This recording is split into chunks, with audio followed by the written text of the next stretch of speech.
This is called turtle. Turtle under glass. You heard of duck under glass? This is turtle. Very nice. This is turtle.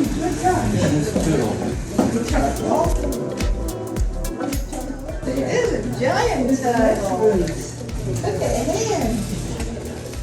So this, how many people have lived in the area for a while? So back in the 70s, this used to be a restaurant. In the 70s and 80s, it was first called Pepper Cove, and then it was called Chuck's Steakhouse. So we took over the property in 1990, and we were going to build an education center, and we were going to use the old Chuck's Steakhouse restaurant, but it wasn't, the building was not salvageable. So we tore it down, and we built this building in the same footprint as the old restaurant, and we used the exact same parking lot footprint, so we didn't disturb anything else. So what you'll see here today, and if you look on the door above you, there's a picture, a wide format picture, which shows the habitats that you come on this part of the barrier island, from the Indian Lagoon, which is to our west, to the Atlantic Ocean. And there are 5 distinct habitat types that you'll come across. So these 5 modules here explain those 5 habitats, and on the back, there's close-ups of those pictures that show all the different animals and plants that live here. And this section in the back here is for, to talk about sea turtle nesting within this area. So we are in the middle of the Archie-Carr National Wildlife Refuge. So there are more loggerhead sea turtles that nest here than any place in the world. And there's more green turtles that nest here than any place in North America. So back when they first started surveying these beaches back in the early 1980s, a good year for green turtles would be about 25 nests, 25 in a 20-mile stretch of beach. That would be a big year. With conservation efforts, now we're getting 20,000 nests per year in the same stretch of the beach. Just by putting in efforts to control lighting on the beach, to control people eating them, which you'd be surprised how well it helps an animal if you don't eat it, and there's other protections throughout not just Florida, but the whole region. So a lot of the Caribbean nations, where they still allow you to harvest sea turtle eggs and they still allow you to capture adult green turtles to eat them, they put in protections over the years to prevent that. So this section talks more about the species of sea turtles that live here and the numbers that they nest in. The big figures you see in the back, those are life-size depictions of how big the sea turtles actually are. So the loggerheads and the green turtles will get to be 250 to 350 pounds, and the leatherbacks, which are the rarest here, will be over 1,000 pounds. So they're monstrous or huge. So this will tell you about the different species and what they eat. These will tell you about the different habitat types within the refuge. We have a small auditorium here where we show nature films, like short nature films. And if you go out onto the deck, there's a little observation deck where you can look down onto the beach, although you cannot get onto the beach here at the moment. They're doing some construction. So make yourselves at home.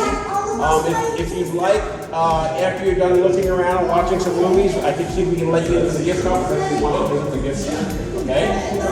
Does anyone determine the heading to the water? What's that? When do the turtles, the eggs, start heading to the water? So after a nest is laid, it's about 60 days for them to hatch. 60 days to hatch? And that's in June and July is when most of the nesting takes place. Wow, June and July. Yeah. Do you know who established the Archie-Carr National Wildlife Refuge? So the Archie-Carr Refuge was established by the U.S. Fish and Wildlife Service, by the federal government. At the same time, the federal government was acquiring land for the refuge. The program I work for, which is Brevard County, started to acquire conservation lands on both sides of the road, so beachfront and on the west side of the road. So we're the Environmentally Endangered Lands Program. So between the county, the state of Florida through the Park Service, Sebastian Inlet State Park is a good example of that, and the federal government, between the town of Melbourne Beach and Sebastian Inlet, About 50% of this land on the barrier island is in conservation, but managed by different entities. So I manage about 400 acres myself with my staff in 8 different sanctuaries. And then again, the federal government manages some of them, but they don't have any public access on their properties.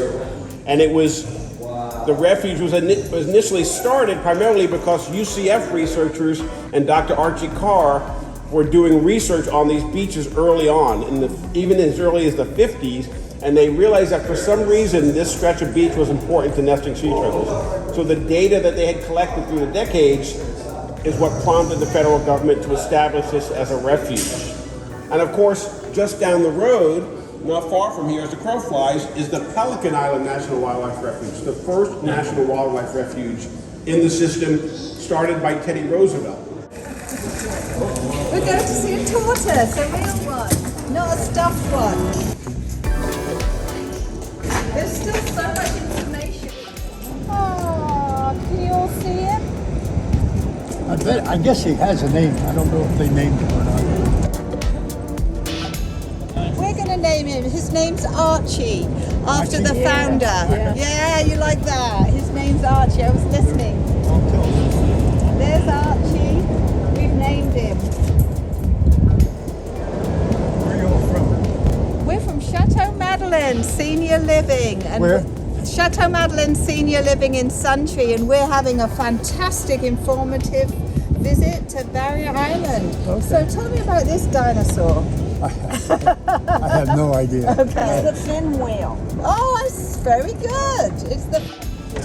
Look at it us. I used to play percussions all the way through school. Yeah, can you play Hey Mambo? Hey Turtle.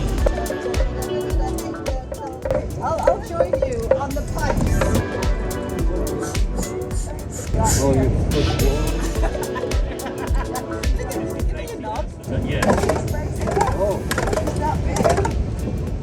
And where's that wooden knee you had put in?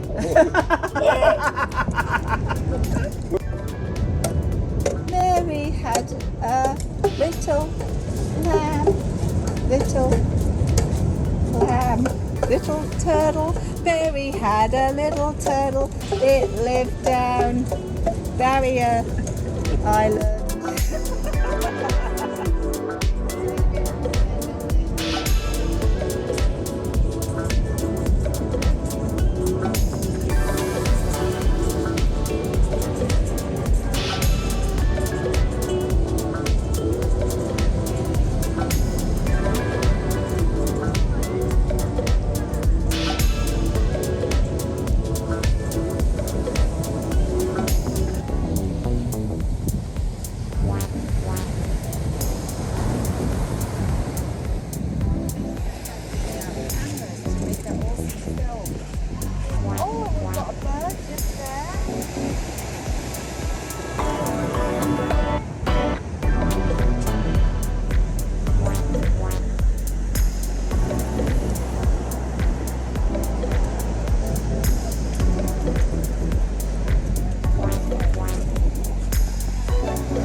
You've got something always interesting to tell us. Well, my husband worked down here in Archie Park for a long time. And my story about the loggerhead turtle was that when we lived in South Carolina and he was in charge of a refuge down there, we were driving up and down the beach and we were in a Jeep. And my youngest son was laying between me and him. And we went up the beach and there wasn't a giant turtle coming in. So we turned around and we came back down the beach. And he said, stop, I think I see something around that turtle right there. So he got out and he left us in the Jeep, and the Jeep was running. And all of a sudden that turtle turned around and left. And it headed right towards us in the Jeep. Yes. And it hit us, and it started pushing us straight out to the ocean. Well, I dropped the spotlight, and he said, "Grab the spotlight, grab the spot." I said, "Grab the spotlight? Hell, I'm being pushed out to the ocean by a giant turtle, and you're worried about a spotlight." And we've seen they can get up to 900 pounds. I couldn't get out of the car. Wow, was that huge? No, it was Whoa. it was just pushing us straight out, straight out. How much do you think this tortoise weighed?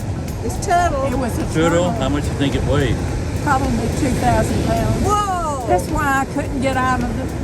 And all of a sudden, Yeah. it just stopped, and it just turned around, walked right out. Thank goodness. How long ago was this, Lee? Oh gosh, it was probably in 45. So the water at the beach.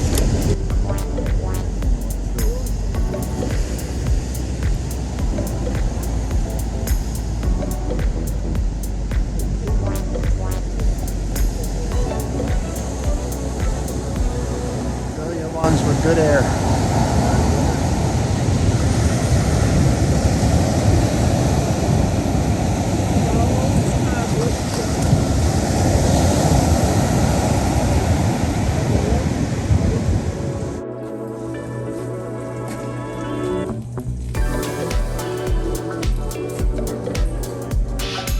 Diamond in the marsh. Diamond back